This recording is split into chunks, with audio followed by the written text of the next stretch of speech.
जादुई मोर।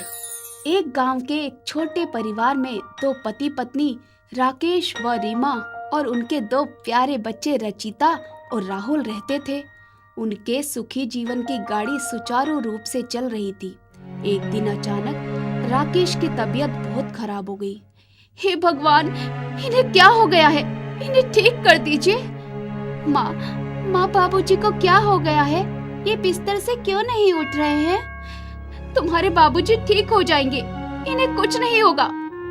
उनका इलाज शुरू हुआ, लेकिन वो दिन पर दिन कमजोर होते चले गए। वे खाट पर ही लेटे रहते थे। उनमें उठने की भी शक्ति नहीं रह गई थी। घर चलाने की जिम्मेदारी उनकी पत्नी रीमा पर आ गई।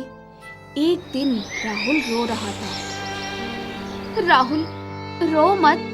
तुम रोगे तो बाबूजी और माँ को बहुत तकलीफ होगी।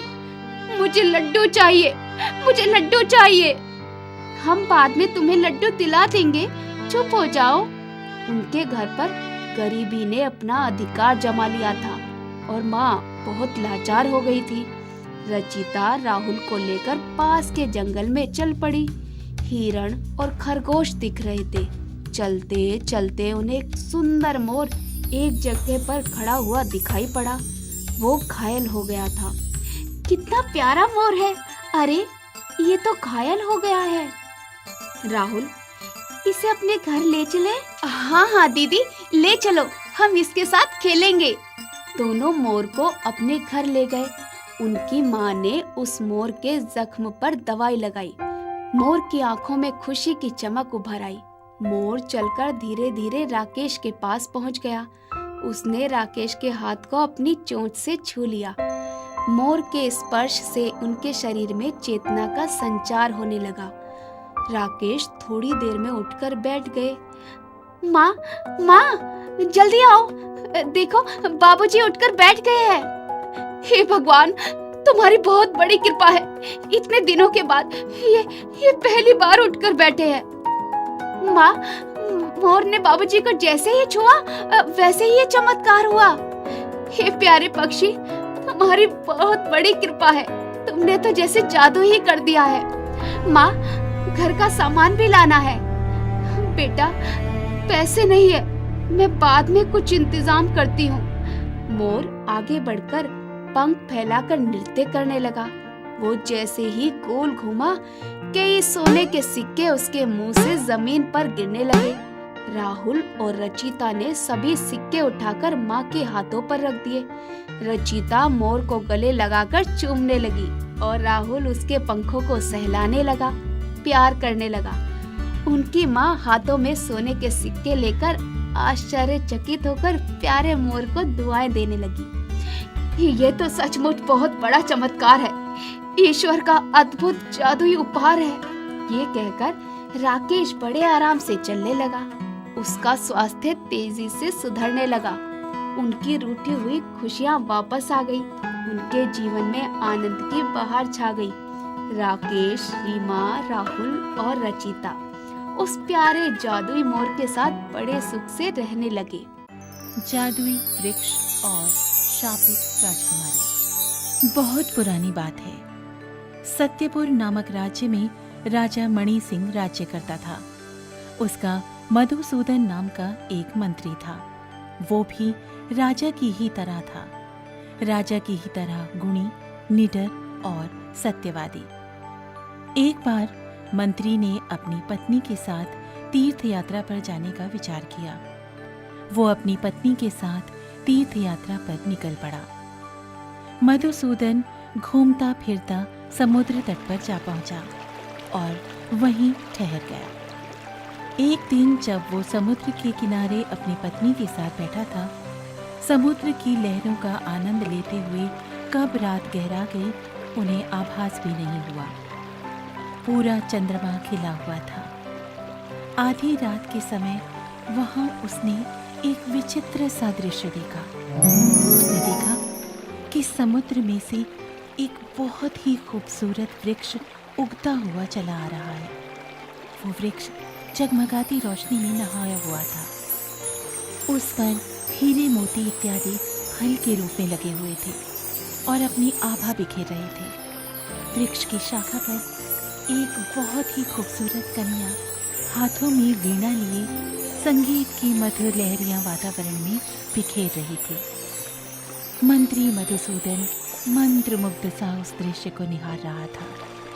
उसे ऐसा लगा जैसे वो स्वर्ग के नंदन वन में घूम रहा हो, वो किसी अप्सरा के सामने जा पहुंचा हो। इस दृश्य को देखकर वो तुरंत अपने राज्य की ओर लौट पड़ा। मधुसूदन के मन में अंतर्द्वंद चल रहा था कि वो राजा को बताए या ना बताए, क्योंकि वो स्वयं उस सुंदर कन्या के ऊपर मुग्ध हो चुका था। लेकिन वो क्योंकि झूठ नहीं बोल सकता था, इसलिए उसने राजा के ये पूछने पर कि वो जल्दी वापस क्यों लौट आया, उसने राजा को सब सच सच बता दिया। महाराज, समुद्र तट पर मैंने एक ऐसा अलौकिक मंजर देखा है कि मैं स्तंभित हूँ। वहां मैंने समुद्र के बीचों बीच एक वृक्ष देखा महाराज। क्या? समुद्र के बीचों बीच वृक्ष? राजा मणि सिंह ये सुनकर चौंके। क्या कहते हो? मधुसूदन बोला, हाँ महाराज, ये सत्य है। आगे मधुसूदन ने जो कुछ भी अपनी आंखों से देखा था वो सब राजा को कह सुनाया। ये सुनकर राजा भी विस्मित हो उठे। उन्होंने पूछा, ये किस समय की घटना है मधुसूदन? महाराज, उस समय लगभग रात के 12 बजे होंगे। बात अविश्वसनीय थी, किंतु फिर भी राजा मणि सिंह अपनी उत्सुकता को न रोक सका। उसी समय उसने उस समुद्र तट पर जाने का निर्णय लिया। अपने घोड़े पर बैठ राजा पहुंच गया मंत्री मधुसूदन के बताए समुद्र तट पर। 12 बजे के लगभग वो समुद्र तट पर था और उसके सामने वैसा ही दृश्य उपस्थित हुआ जैसा कि मधुसूदन ने उसे बताया था। जैसे जैसे वृक्ष ऊपर आ रहा था, उसकी धड़कन बढ़ती जा रही थी और उस सुंदर कन्या को देखकर राजा मणि सिंह तुरंत तैरकर उस वृक्ष के पास जा पहुंचा और जैसे ही उसने उस सुंदरी को पकड़ना चाहा, वो समुद्र में कूदकर भागने लगी। मगर राजा ने उसका पीछा करके उसे पकड़ लिया और कहा, कन्या, तुम कौन हो? किस लोक की परी हो? मैं तुम्हारे साथ विवाह करना चाहता हूँ। कन्या ने कहा, महाराज, यदि आप मुझसे विवाह करना चाहते हैं तो आपको पूर्णमासी की रात तक प्रतीक्षा करनी पड़ेगी। राजा मणि सिंह ने पूछा, पूर्णिमा की रात का ये क्या मामला है? कन्या बोली, आप स्वयं ही देख लेंगे महाराज। मणि सिंह के पास पूर्णमासी की रात की प्रतीक्षा के अलावा कोई दूसरा विकल्प भी नहीं था। जब पूर्णिमा की रात आई तो राजा ने देखा एक विशालकाय राक्षस है। आते ही उसने सुंदरी को छूना चाहा। राजा उसकी इस हरकत को देख रहा था। उसको राक्षस का सुंदरी के साथ इस तरह का व्यवहार बड़ा ही अशोभनीय लगा। राजा ने अपनी तलवार म्यान से बाहर निकाल ली और उस राक्षस को युद्ध के लिए ललकारा। राजा मणि सिंह की ललकार सुनकर वो राक्षस तुरंत ही उस पर झपट पड़ा, लेकिन राजा ने अपनी तलवार से एक ही वार में उसका सिर धड़ से अलग कर दिया। हिरणी की तरह भयभीत कन्या दौड़कर राजा के पास आ गई और मारे खुशी से उसकी आंखों से आंसू बहने लगे। राजा ने पूछा, अब बताओ, पूर्णमासी की रात का ये अनोखा वृक्ष, ये दैत्य, इस सब का रहस्य क्या है? तब वो कन्या कांपते स्वर में बोली, महाराज, मैं पूर्णमासी की रात इस राक्षस के अधीन हो जाया करती थी। मुझे श्राप मिला हुआ था महाराज। राजा ने पूछा, ये श्राप तुम्हें किसने दिया? तो सुंदरी ने बताया, ये श्राप मुझे एक ऋषि ने दिया था महाराज। एक बार इसी वृक्ष के नीचे मैं बैठी हुई थी। उनकी अजीब सी दाढ़ी और जटा, ऐसे बाल देखकर मैं उन पर हंस पड़ी। जिसकी वजह से वो मुझसे क्रोधित हो गए। तब उन ऋषि ने मुझे ये श्राप दिया और मैं बहुत देर तक उनसे माफी मांगती रही, रोती रही। तब उन्हें मुझ पर दया आ गई। कुछ देर बाद जब उनका क्रोध शांत हुआ तो उन्होंने मुझ पर कृपा करके एक वरदान दिया कि एक दिन एक वीर पुरुष आकर तुम्हें राक्षस के चंगुल से मुक्ति दिलाएगा।